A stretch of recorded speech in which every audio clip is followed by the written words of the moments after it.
Ya tenemos el gusto de tener a nuestro abogado que toda la semana nos deleita con temas tan interesantes, ¿verdad? Para toda la gente que hoy nos acompaña. Sergio Nelson, un gusto que estés con nosotros este día miércoles. No, todo lo contrario, como siempre, el gusto es absolutamente mío de estar con usted y compartiendo temas legales que de una u otra forma a las personas le orienta más referente a algún tema que no pueden manejar o no tienen algunas dudas. Yo se los voy aclarando en el proceso. Así que feliz de estar aquí como siempre. Nosotros dichosos de poder partir este espacio dedicado a lo legal, donde muchas familias necesitan quizás de la ayuda, del manejo de ciertos temas legales, y en esta oportunidad la paternidad responsable, lo legal que tiene que ver con esto. Claro. ¿Cuál es la cohesión que tiene la filiación con este tema? Lo que pasa es que al hablar de filiación, vamos a abordar lo que es paternidad responsable, lo vamos a abordar desde tres aristas distintos que tienen perfecta relación uno con otro. Filiación, en el cuidado personal y pensión de alimentos. Todo eso tiene una sola relación, que es paternidad responsable. Y para tener claro tenemos que determinar primero lo que es la filiación. Y la filiación es la relación de descendencia entre dos personas en que uno es el padre o la madre del otro. Para que exista filiación, entonces tiene que haber una relación de descendencia. Por ejemplo, en el caso tú con tu mamá y tu papá, hay una filiación, existe esa filiación, ¿ya? Eso es la filiación, partiendo por eso. Ahora, ¿existen tipos de filiación? Claro, está la filiación natural, ¿ya? Está la filiación por reproducción asistida y está la filiación por adopción, perdón. La filiación por adopción natural, reproducción asistida y adopción. En los tres casos se forma lo que es la filiación. ¿Cómo se puede determinar entonces el tipo de filiación? Por tres fuentes. Por la ley, a través de presupuestos que tiene la ley, como por ejemplo el presupuesto de que los hijos han nacido dentro de lo que es el matrimonio, eso es un presupuesto legal. La otra manera es el reconocimiento de un hijo por parte del padre o de la madre.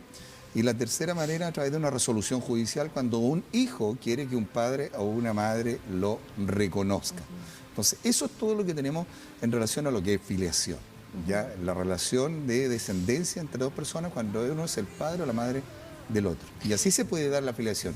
Y ahí se acredita efectivamente que una persona es hijo o hija del padre o de la madre o de ambos en este caso. ¿Qué significa y cuál es la importancia legal de lo que es el cuidado de nuestros hijos? Ya. Ahí partimos, ya existe la filiación y existe un matrimonio.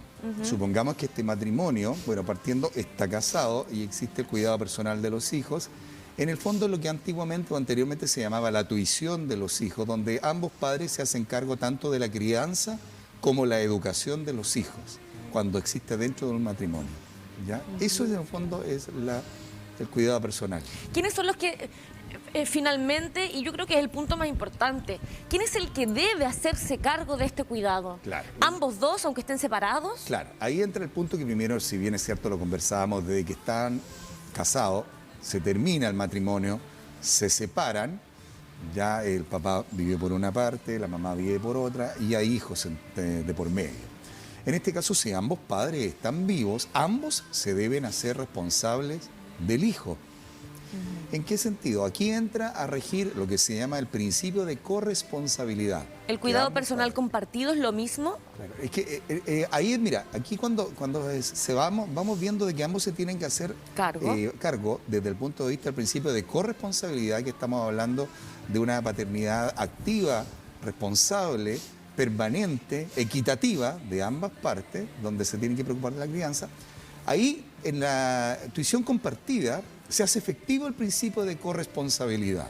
Porque significa de que si ambos padres están separados, ya dijimos que ambos se tienen que hacer responsables del hijo en base al principio de corresponsabilidad.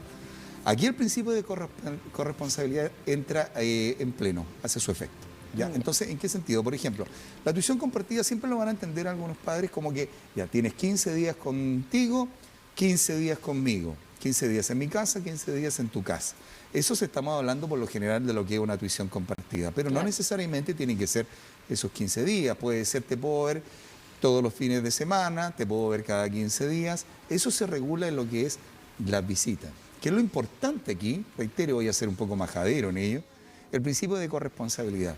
Que aunque el padre y la madre estén separados, ambos tienen que estar pendientes de la crianza y la educación de sus hijos, ya en forma permanente equitativa y activa. ¿Y cuáles son siempre. las responsabilidades como padre o madre al obtener, cierto, el cuidado personal de nuestros hijos?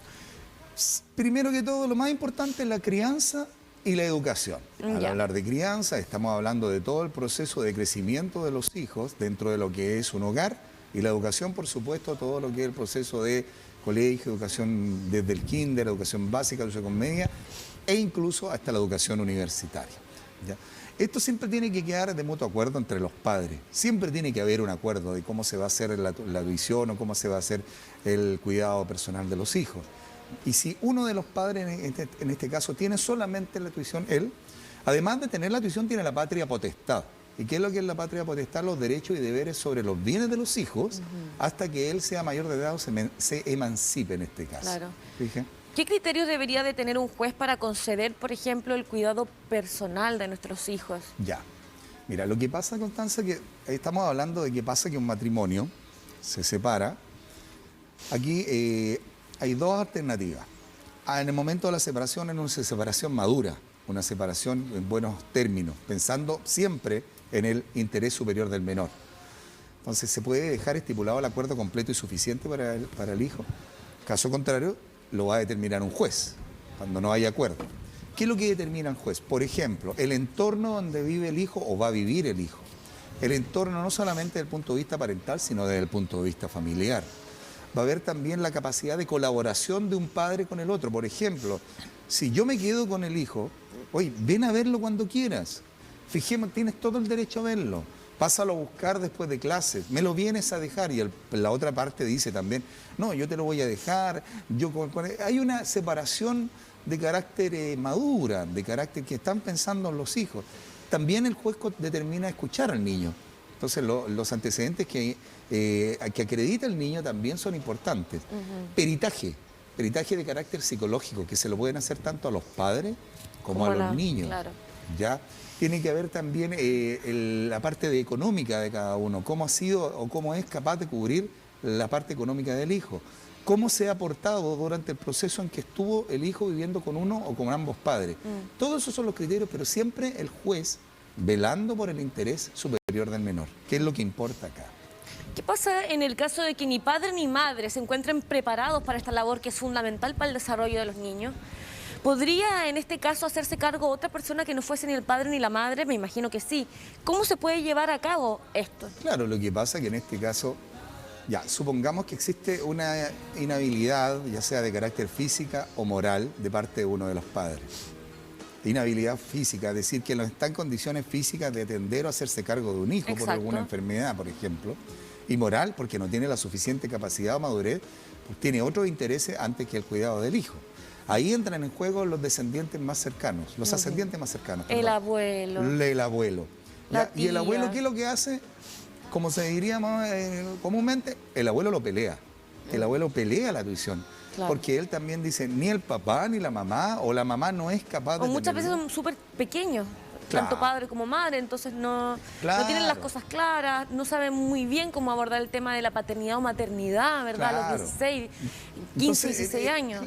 Siempre va a primar aquí, Constanza, el interés superior del menor. Entonces el abuelo dice, ¿sabes qué? Yo definitivamente quiero pelear la tuición porque quiero que este niño esté bien, porque con los papás o el papá o con la mamá no está bien. Incluso hasta los tíos pueden pelearla en caso de que no hayan abuelos. Claro. También, pero hay que hacer todo esto un juicio correspondiente para pelear la Ahora, en el caso de que ellos, los padres, no tengan, por ejemplo, el cuidado personal de los niños, ¿qué derechos y deberes tiene justamente aquellos que no van a hacerse cargo propiamente tal de sus hijos? Esto es súper importante porque yo, por ejemplo, papá, me quedé sin el cuidado personal de mis hijos. Tengo todo el derecho a ser padre y como ser padre tengo el derecho a verlos. Tengo el derecho a estar con ellos. Claro. Tengo derecho a ser un padre presente. Derecho. Eso no se lo puede impedir la otra parte. No le puede decir a ti, no te dejo verlos porque no tengo ganas o porque estoy tan enojado contigo que la única manera de hacerte daño es a través de mis hijos, para que tú sufras. Pero en el fondo, el daño no se le está haciendo a la otra persona, se lo está haciendo directamente a los niños porque van a crecer en un sistema donde no van a poder ver al papá donde se van a ver opacados en ciertos aspectos de su personalidad, donde van a normalizar ciertas situaciones que ellos creen que van a ser así y cuando sean adultos van a generar esas mismas situaciones. Y aquí es donde se utiliza también mucho el término hijos como moneda de cambio. ¿En qué sentido? Tú quieres ver a los niños, dame plata, súbeme la pensión. Claro. No acepten eso. Simplemente la persona, el papá o la mamá que quiere ver y que tiene todo el derecho a verlo, tiene que pelear las visitas. Las visitas a través de la solicitud correspondiente a un juicio de visita, ya referente a lo que es, quiero ver tal día al niño, y el juez se los va a dar. Cuando ve que uno de los padres está interesado en ser padre, como te dije anteriormente, interés superior del menor, el juez le va a decir, y usted no quiere que su padre vea a sus hijos. ¿Por qué? No, él tiene que verlo, él quiere verlo, él está demostrando que tiene todo el interés. Y le tiene que permitir que los vea. Esos son derechos. Y los deberes, por supuesto, aportar con las correspondientes pensiones alimenticias y la crianza, y la educación, siempre lo dijo. Esto, el principio de corresponsabilidad, está siempre presente. Sí. Siempre. Sergio, tú mismo lo nombraste recién. ¿Cómo podemos definir lo que es la pensión alimenticia y qué tan importante es tener claro, verdad, lo que corresponde? Claro, lo que pasa es que seguimos viendo de que debe existir una afiliación, el momento de que el matrimonio termina, se separa, está el cuidado personal de los hijos y ahí se tiene que determinar una pensión alimenticia, que es una obligación de alimentos que una de las partes tiene con la otra, justamente para apoyar o ayudar en la crianza y la educación de los niños. Ya, esto se determina a través de un acuerdo completo y suficiente que pueden hacer los padres al momento de separarse de hecho, en una escritura pública, que además de acreditar la fecha del término del matrimonio, de la separación, no el término del matrimonio, acredita además un acuerdo que permite llevar regulado lo que es la pensión de alimentos y la pensión de visita, que es lo que yo por lo general recomiendo. De tal manera que cuando llega el divorcio, porque hay que cumplir plazo entre un año, si es bilateral o de mutuo acuerdo, y 3 años si es unilateral, el juez no tendría que regular prácticamente nada porque ya viene todo regulado, acondicionar tal vez o adecuar a la época, pero ya viene todo regulado. Esa es una manera de la pensión del alimento. Y la otra manera ya es cuando no hay acuerdo y ahí es de carácter judicial. Sí, tenemos una pregunta al WhatsApp. Si la gente también quiere hacer alguna consulta que tengan, ¿verdad? Frente a lo que les ha ido ocurriendo quizás en sus vidas, pueden escribirnos al más 569-77569177 para conocer testimonios o lo que quieran saber. Vamos con una pregunta, Sergio. Dice, buenos días, ¿qué condiciones físicas debe tener la casa de mi pareja para recibir los días que le corresponden con mi hija? Por ejemplo, su cama sola, buenos comportamientos del resto de los habitantes de ese hogar, por ejemplo, no ver el consumo de alcohol. Si esto no se cumple, ¿cómo puedo apelar si es que no están las condiciones dadas? Muchas gracias por tu pregunta. Hola, buenos días. Bueno, buenos simplemente días. Esto tiene que, como dije anteriormente, el juez va a determinar el criterio respecto al cuidado personal de los niños. Entonces, debe siempre el juez velar que ciertas cosas se cumplan. Si el entorno no es el más adecuado, si está viéndose de que el padre o la madre está siendo de carácter irresponsable, él va a determinar que la responsabilidad quede a cargo de una sola persona o rebajar el régimen de visita a un horario determinado. Eso lo tiene que hacer por medio de una mediación inicialmente, referente a las visitas. Yo quiero que tú bajes las visitas o cambies tu actitud. Y si la mediación no cambia... Si te vas a llevar a mi hijo, dedícate a él y no te vas a poner a carretear con tus amigos mientras el niño de 4 años está ahí. Por supuesto, si los niños el son departamento. esponjas y absorben todo, y sobre todo lo malo, lo que más absorben y quedan afectados. Entonces, tiene que hacerlo por intermedio de los tribunales, en este caso tribunales de familia correspondientes. Ya puede ir, si no tiene la posibilidad de pagar un abogado, a la Corporación de Asistencia Judicial, donde le van a dar todas las correspondientes orientaciones. Pero tiene que hacerlo para que la ley determine de qué manera puede o no puede realizar lo que es la responsabilidad, la tuición de los niños. Sí, ¿hasta cuándo existe la posibilidad de ser beneficiarios de, digamos, esta pensión alimenticia? ¿Cuántos años posterior a que el niño ya tiene la edad suficiente para poder estudiar o mantenerse? Mira, en la pensión de alimentos es generalmente hasta los 21 años.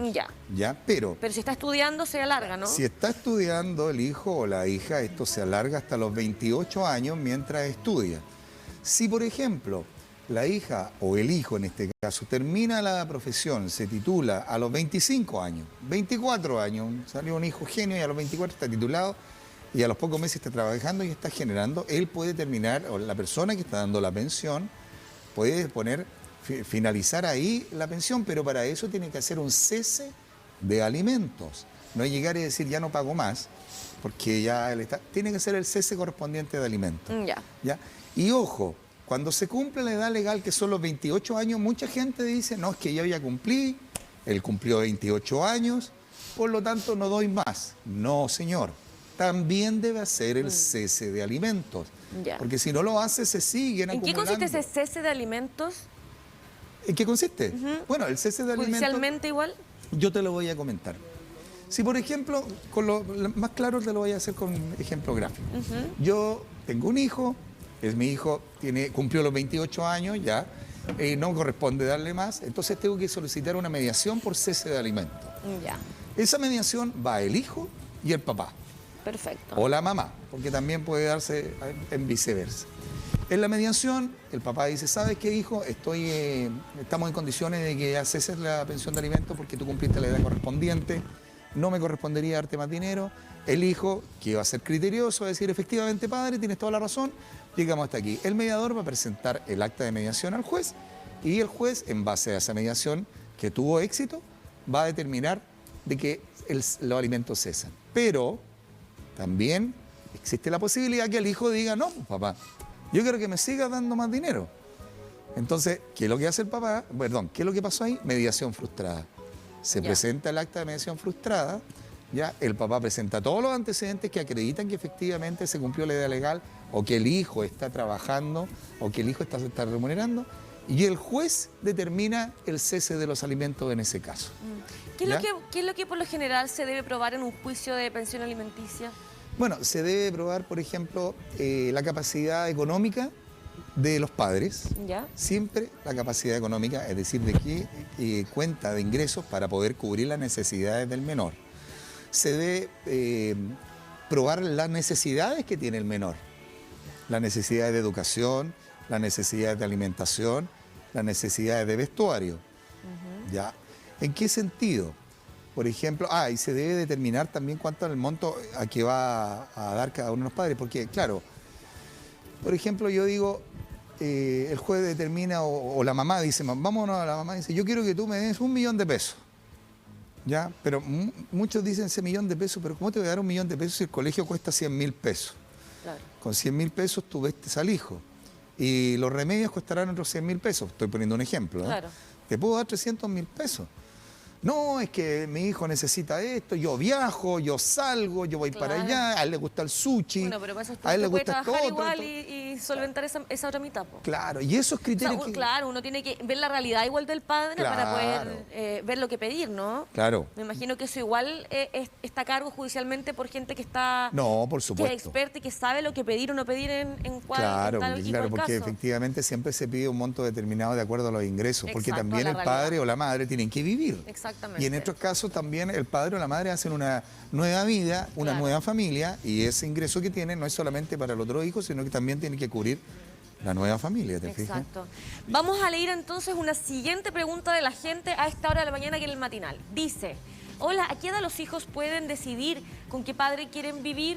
Felicito el programa, Rodrigo R. Gracias por tus saludos y vamos entonces con la respuesta. Los hijos ¿A qué edad pueden capacidad los padres decidir? de discernimiento, las mujeres a partir de los 12 años y los hombres, los niños a partir de los 14 años. Ya. Ellos tienen la capacidad suficiente para determinar con quién quieren vivir. Perfecto. ¿Ya? Y siempre porque ellos, si hay un problema en el sentido de que el papá no quiere que se vaya con la mamá, pueden llevar al juicio correspondiente referente a lo que es la tuición o la paternidad en este caso, ¿ya? Y el juez va a determinar en base a los antecedentes que el hijo o hija aporte que efectivamente el mejor entorno para vivir es ya sea con la madre o con el padre. En el caso de que estemos, por ejemplo, en pleno juicio de la pensión, ¿qué pasa con esta misma en todo ese proceso? Ya, esa es una buena pregunta. Lo que pasa es que muchas personas dicen yo quiero solicitar pensión alimenticia.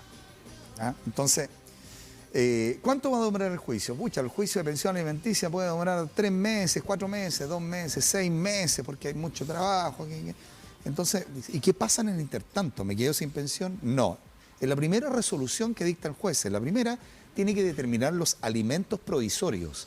Eso significa de que mientras dura el juicio, el juez determina una cantidad de dinero determinada que se le tiene que entregar al niño durante el proceso del juicio correspondiente a los alimentos. Entonces, no quedan desvalidos durante ese proceso. Ahora, ¿cuáles son los montos establecidos, por ejemplo, en cuanto a pensión alimenticia? ¿Existen tal y cual montos de acuerdo? Sí, existen. Existen. Por lo general, cuando hay un hijo es un 40% de acuerdo al ingreso mínimo. Ya. Cuando hay 2 hijos o más, se calcula de acuerdo al 30% del ingreso mínimo. El ingreso mínimo, estamos hablando alrededor de 135, 140 mil pesos, es el mínimo legal. Pero reitero, no se me asusten los que estén viendo el programa, claro, de que hoy voy a tener que dar tanto. No, siempre el criterio del juez va a ser de acuerdo también a lo que uno puede aportar. Ahora, de que hay papás frescos, lo hay. O sea, no, puedo aportar 50 mil pesos porque no tengo trabajo. Padres y madres, ¿eh? Ya, sí, yo te puedo aportar 50 mil pesos porque no tengo trabajo en estos momentos que... Y bueno, y ahí hay que entrar a acreditar a través de las imposiciones, a través de los sueldos, que efectivamente lo que él está diciendo no es verídico y que puede aportar más. Ya, pues ¿quién vive con 50 mil pesos? Y yo te lo digo porque lo he visto, no estoy hablando de porque estoy inventando. Claro. No, yo no puedo dar más de 50 mil pesos. Y algunos papás o mamás que tienen solamente el único hijo y dicen, no. No, y hay mamás o papás que simplemente se rinden, ¿no? Se rinden o se desentienden. Vamos con otra pregunta de la gente. Sí, claro, por supuesto. Dice, respecto a la pensión alimenticia, el papá de mi hija abandonó a nuestra hija por años. Ya tiene 19. Dejó de pagar la pensión desde APP más de 15 años. Retiré el 10% de él. Hoy ella está en la U y necesito que él pague. ¿Qué puedo hacer? Las demandas que hice, él siempre está inubicable, aún está ausente. Bueno, aquí en este caso, cuando la persona está inubicable es complejo porque significa que no pueden notificarlo, no lo pueden ubicar, no lo pueden hacer nada. Él en estos momentos, el papá, tiene una deuda extraordinaria con la hija. Siempre y cuando se haya judicializado todo esto, se haya hecho en forma legal, el papá cuando lo encuentren, él va a tener una deuda pero extraordinaria y ella lo va a tener que demandar por la deuda. Si lo está escuchando, él va a tener que responder y si no responde lo da premio. Ahora, si está inubicable, eso suele ocurrir. La persona no se ubica por acá, por allá. Se puede recurrir en algunos casos al famoso rutificador, que con el RUT se determina la dirección de las personas. Claro. ¿Ya? Pero tratar de una u otra forma a través, no sé, de Carabineros de Chile, a través de la última dirección, a través de oficio al registro civil, oficio y servicio de impuestos internos, intentar ubicar la dirección o el domicilio de la persona para que de una u otra manera sea notificado. Entonces, cuando esta persona sea notificada, tiene una deuda tremenda que él va a ser de carácter retroactivo, la va a tener que pagar de una u otra forma o si no va a recibir los famosos apremios. Ahora, como dices tú, a veces algunas mamás o papás se rinden. Ya, si la persona es inubicable, bueno, el que siembra cosecha. Claro. Él simplemente en este momento ya, si no existe, no está, bueno, la hija va a crecer, ella va a determinar que su madre ha hecho todo por ella y el padre no está, no vale nada para ella y va a llegar el momento en que la hija sea adulta o hijo sea adulto y lamentablemente, como dice el dicho, que mal anda, mal acaba. Pero ella tiene que hacer lo posible, si está en todo el interés, de ubicarlo, porque él tiene que hacerse responsable de la deuda. De atrás hacia atrás y además tiene que hacerse responsable de lo que pueda quedar hacia adelante. Vamos a ir con una nueva pregunta. La gente hasta ahora quiere consultar sobre este tema de la pensión, ¿verdad? Y de la responsabilidad de los padres. La mamá de mi hija se fue de la casa y no la vimos más. Se me hace difícil, pues debo trabajar mediodía para cuidarla. ¿Puedo demandar a los abuelos maternos? Por supuesto. Saludos, Juan. Por supuesto que sí, Juan, lo puede hacer. Demanda a los abuelos maternos por la pensión alimenticia, ya en base a lo que es el ingreso de dinero. Respecto a los cuidados, yo te recomiendo que más bien vea la manera de manejar eso, porque también los cuidados los puede dejar con los abuelos, va a depender exclusivamente cómo son los abuelos en la realidad. Pero si es por pensión alimenticia, no hay ningún problema que tú puedas demandar a los abuelos maternos. ¿Por qué? Porque ahí también la mamá no responde, la mamá no tiene los medios, la mamá... Entonces se sigue la línea correspondiente a lo que es la ascendencia y en este caso vendría a ser los abuelos. Y con respecto al régimen de visitas, Mira, el régimen de visita, eso es súper importante porque muchos creen de que tanto la pensión de alimentos con el régimen de visita van de la mano, van juntos. Eso está absolutamente equivocado. Una cosa es la pensión de alimentos y otra cosa es el régimen de visita. Yo, por ejemplo, como persona, digo, no puedo dar dinero, estoy poniendo un ejemplo, no puedo dar dinero o puedo dar una cantidad mínima de dinero porque estoy en una situación que me impide dar dinero, no porque no quiera. Claro. Eso estamos viendo una realidad. Pero no porque no pueda dar dinero o porque tengo que dar una cantidad mínima porque estoy impedido, me pueden impedir las visitas. No por eso mi ex mujer o mi ex marido va a utilizar a mis hijos como moneda de cambio. Entonces, usted puede demandar de visitas. Usted puede, en este caso, de hacer un juicio de visita y le deben otorgar las visitas porque usted quiere ver a su papá. Perdón, usted quiere ver a sus hijos y viceversa. Los hijos quieren ver al papá o a la mamá. Claro. Entonces, no siempre el régimen de visitas se tiene que determinar. Cada 15 días, todo el fin de semana, si usted quiere ser un padre o madre presente, tuición compartida, 15 días en la casa del papá, 15 días en la casa de la mamá, pero siempre las visitas se pueden regular, totalmente aparte de la pensión de alimentos, porque usted tiene derechos, como dijimos, como padre, ¿ya? Y las personas que pueden usar a los hijos como moneda de cambio le están haciendo un daño terrible a los hijos. Los niños no tienen la culpa de las estupideces que cometemos los adultos, ¿ya? Y los únicos que están siendo dañados son los niños, ¿ya? Si la mujer o el hombre por despecho, porque tú me hiciste esto, yo no te dejo ver a los niños, es una verdadera estupidez, ¿ya? Diría que es la estupidez humana más grande que está haciendo. Trate de ser más criterioso, de pensar, el problema es con él. Y pensar en los niños también, pero no con tienen ellos. que ver ellos. Que lo vean nomás, no le hable mal del papá a los niños, porque le está generando también una especie de, entre comillas, trauma hacia el papá, de que el papá será bueno, será malo. No, lo está confundiendo. Tengan ojo, los niños son esponjas, los niños absorben cosas, exacto. Los niños tergiversan la realidad dentro de su inocencia. Y reitero, la mamá o el papá que determina que no quiere que el papá vea a los hijos, el daño no se le está haciendo a la otra persona. Exactamente. Sí, sufre la otra porque no, pero el daño directo se lo está haciendo a los niños. Así que traten de ser más criteriosos, más abiertos de mente, ¿ya? Y pensar en ese sentido de que el niño, niños necesitan tanto a su padre como a su madre, aunque estén separados. Exactamente. Ya a través del principio de corresponsabilidad tienen que ser. Y si el papá quiere verlos, tiene todas las ganas y se la juega, aprovéchelo.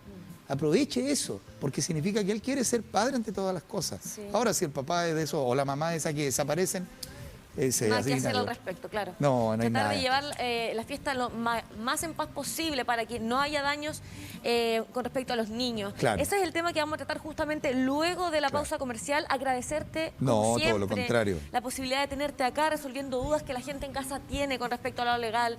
Muchas gracias por estar con nosotros. Encantado de ayudarle, un tema tan importante como esto. Ahí tenemos en pantalla la información, ¿verdad? Del Instagram, el WhatsApp más 569-56129376 para que puedan contactarse con el mejor. Claro, lo espero en mi oficina. Ahí vamos a estar todos en algún momento. En Tucapel 391, oficina C, Silva y Asociados. Ahí lo espero para responder todas sus dudas y darle la mejor orientación y asesoría legal